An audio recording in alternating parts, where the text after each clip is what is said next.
welcome back to my channel.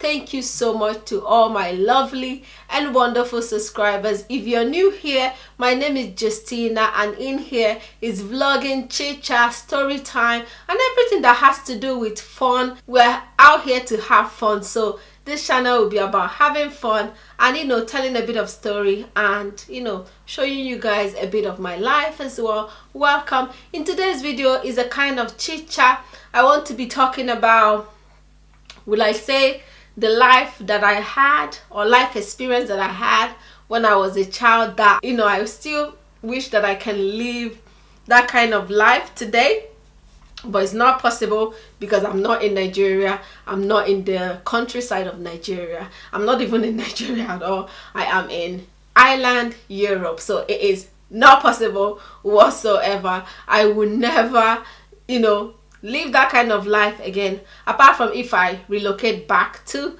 Nigeria. Anyway, let's get on with this video. I think number one life experience that I wish I still had would be maybe just being a child. I'm a proper tomboy. I grew up with eight brothers. I'm a proper tomboy. Maybe just going outside, playing football, climbing the mango tree, just messing around generally. Like as a kid, you love to mess around. I love to do everything that boys did, which my mother wasn't happy about, but I love everything that boys did. Like I grew up with boys. I was surrounded by boys, so you won't blame me. That is all I could do, is be a boy. So we love to go out, go climb trees, go get mangoes in the bushes and all that. Like I love that kind of outdoor activities kind of life. Like I live for that kind of life. I love to be out there in the wilderness climbing trees, plucking mangoes, plucking guava. Oh my god, who can forget guava? That fruit is juicy. And cashew fruit, juicy. Then pear, ube. Our own pear and the pear here is different. Like I am that kind of person that love outdoor activities, climbing trees, being naughty, behaving like a boy. I think that is number one life experience or life. But I'm a grown woman now. I have kids, so I will never ever do those things again. I think another thing for me is that if you know, I don't know the name of it, the English name for it, but I'll check it out. There's this fruit. It comes once a year. In my language, you call it odala. Okay, odala comes once a year. It's a fruit that you have to wait patiently for, and when it's time for it to, when it's ripe and it's time for it to start falling off the tree, it only happens most time that you can go and get it plenty is early in the morning. So when this season of odala is around, and we go very, very early in the morning to go and get it. Like you literally want to wake up before your neighbor's kid to wake up, and then you race down to this odala tree. Like we have this big massive one in the community. It doesn't belong to anybody. Like you can just race down to the tree and start picking the fruit from the ground, because in my culture, I don't know about any other place, you do not climb the odala tree. The fruit has to come down to you. You never ever pluck the odala tree from the tree because it's considered as a bad luck. So you literally have to wait for this fruit to come down. And this fruit is so super tasty and super juicy. So what we used to do is that me and my brothers, we used to be like, okay, we need to be the first, because there's lots of kids in the communities. It didn't only belong to us, so you have to make sure you get there. I feel like every community have their own odala tree. So we're like, okay, you want to be the first to get to the tree early in the morning to pick up the odala from the floor. And Every early in the morning during the Udala season, we wake up so early, we take our lantern and we start running down to the Udala tree. Like, you literally want, when you're getting there, you're listening, because if you can hear people on that tree, you already know that you're late, and you're not happy to be late. But if you can't hear any sound there, then you're happy. You're like, we're early. You know, it's so joyful. It's so joyful and so happy. You'll be shouting, I be anoge, we're so early. Then you pick up loads of Udala from the floor. But if some people has come before you, the thing will be like, then, because still during the early morning, you still get the breeze. You know, the trees still get the breeze. So what you do is that if some people has come before you that you didn't wake up on time, you people now wait on the tree. When the breeze, when the wind start blowing the trees, they still fall. The Udala will still be falling during that early morning. The Udala will still be falling. So we will all wait on that tree, and then when the wind then blow, we're now waiting to hear where the Udala has finally fall, and we start running to go and get it, to be the first person to get the Udala. It is absolutely the most fun thing to do. I don't know why, but it's one of those memories that you can't get off your mind. It is so fun to do. And then if it's a day that you people are lucky, you pick all the Udala and you're so proud of yourself, like you're so happy. And then when all the other kids, when they come late, you now be rubbing it on their faces like, did you see how many Udala we pick up today? Did you, like, it's just it's just overall a very fun thing to do. I absolutely enjoyed that experience. It's something that I will never do again. Like, I'm no longer in Nigeria. It's something that I would never ever do again, and I am absolutely, is that one thing that you always remember and you laugh. Like, it's just, like, sometimes I remember something and then I laugh, and my kids like, why are you laughing? I'm like, you won't understand, because it's a different kind of experience. I think everything I'm gonna be saying today is either food related or fruit related, because that's how the countryside is. Another thing that we do as a child that I feel like I will never ever do now will be snails. Do you eat snails?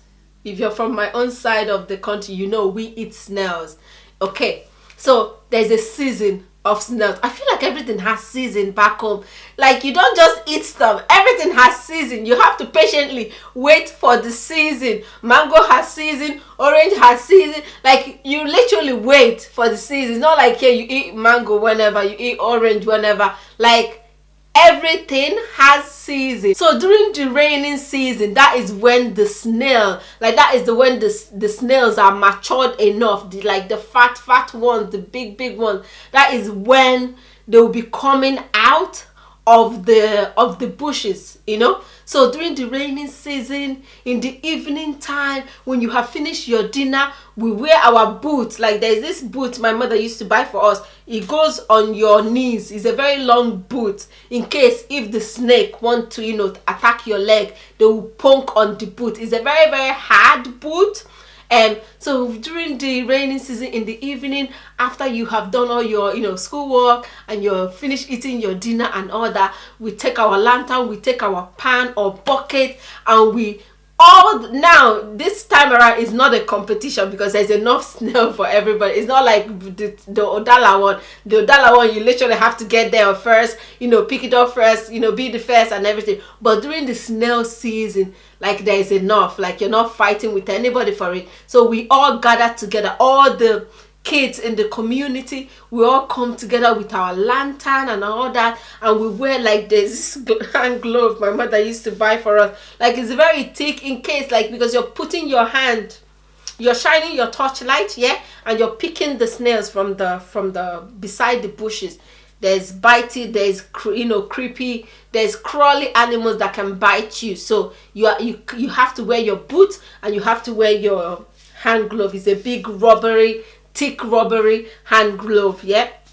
So we all get ready and we're prepared, and every kid will come together, and we all go inside the bushes, or at the back of each other's house. We go, like, because at the back of house there's bushes at the back of the house, and then we go with our torchlight and all that, and guys, we'll pick loads of snails. Like, you want your bucket to be full before you come back, because then you're gonna get praises from your mom, you know. So we go at the, you know, at the bushes or at the back of each other's house. We all go at the back of everybody's house, because at the back of house there's a, you know, tiny small bushes, and the snails, when you shine the light, you can see them crawling out of the bushes there, and then you're picking the snails and putting inside your bucket. It's just a feel good moment. It just overall a wonderful experience. Like, you're doing it with the other kids, you're laughing, you're joking, you're having fun, and then at the end of the day you come home and you're like, ma, that's mom. You know, bucket muju, bucket, my bucket is full. Like, you know, my bucket is full of snail, and it just is a wonderful experience. I feel like I would never ever do that again, or ever experience that kind of thing again in my life. Anyway, if I move back to Nigeria someday, you can never say never, you might be able to do that, but for now I will never do that again. But it was like, it is a fun thing for all the kids in the community to do and have fun doing. So it's a happy moment. Another thing as well is, I think all my experience, what is wrong with me and food? Like, I think all my experience is food related. I might be having a big problem with food, but God knows what. Another one is, there's this flies called ako. I don't know the English name for it. If you're an Igbo person, you know the English name for it, leave it on the down below. Ako. Ako comes out, I think it's also a rainy season, isn't it? I can't remember what season it is. I think it's also a rainy season. It comes out in the night. It's a fly, but is eatable. Yeah, is something that you can eat. So, but what it does is that during that season, there's this big fluorescent light in front of our house. We don't use that light, but during that season we buy a brand new fluorescent light, you know, those long one, and we put it on that light, because ako follows that light. I don't know what is it about fluorescent light and ako. It follows the light, right? So we buy it and we put it, and like, we wait outside in the night. What is with us and darkness, right? What is with us and night thing and early morning thing? Are we okay? So we wait like very late in the night. That's when they will start coming out, and we'll start catching them with our nets. Yeah, and it's very, this thing is very juicy. Like, ako is very juicy. So we start catching, but they come to the light. Majority of them come towards that light, and we're out in the night, in the dark, with our net, and we're catching the ako. I feel like village life is sweet. I don't know where you grow up, but I feel like the countryside, the village life is so simple and so sweet. Like, it's so good. All the kids in the community will be outside, and then we're catching the ako, and then we catch enough.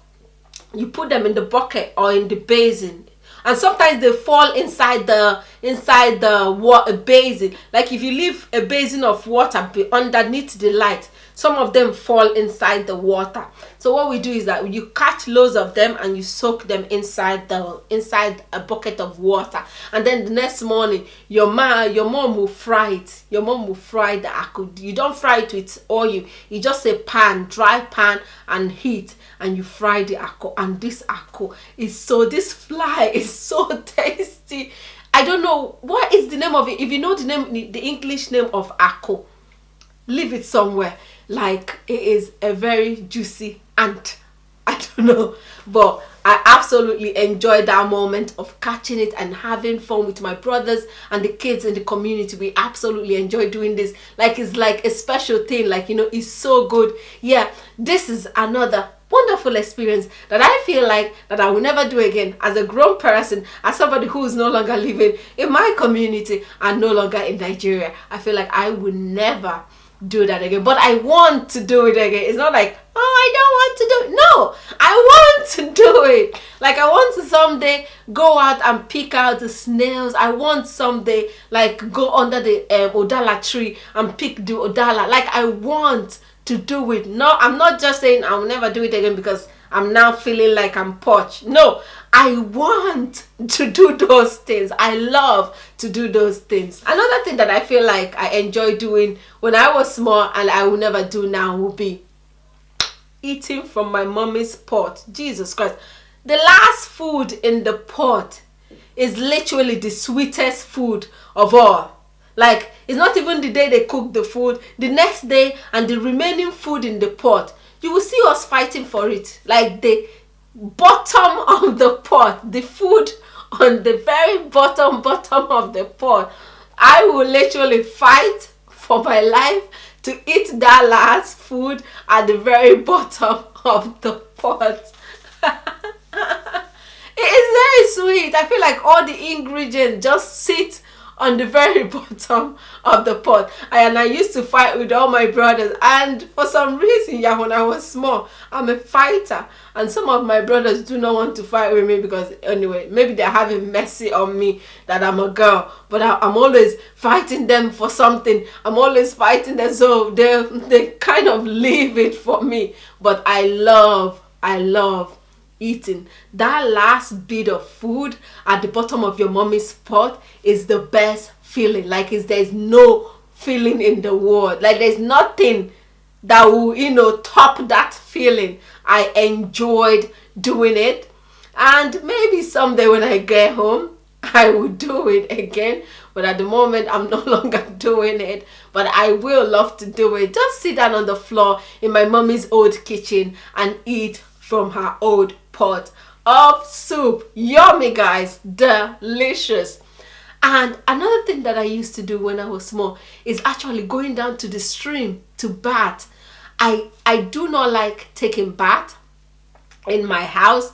I love taking bath in the stream, in the river, the stream. There's this place that is, secured and made, covered with a bamboo stick and all that, and palm tree leaf. It's made like a small bathroom for showering, and then there's a water from the rock falling down on you as you scrub your body. I mean, it is the best shower room ever. I absolutely enjoy getting shower in the river than getting shower in my house. I would absolutely give anything to have this experience back. It is the best shower room ever. Open air, you can hear the birds, you can hear the animals, and this water from the stone is pouring down on top of you. The best shower ever. No top. I absolutely love doing it as a child. So guys, if you have anything that you love doing as a child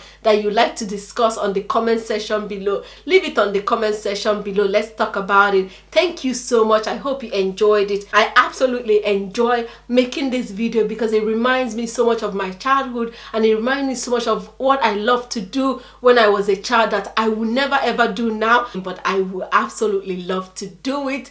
Guys, this is where today's video is going to end. Leave a comment below and tell me what you love, what you used to do as a child that you wish you can do up till today. Leave a comment below and let me know, guys, and I'll see you guys on my next one. Peace out. Mwah, mwah, mwah, mwah, mwah, mwah, mwah.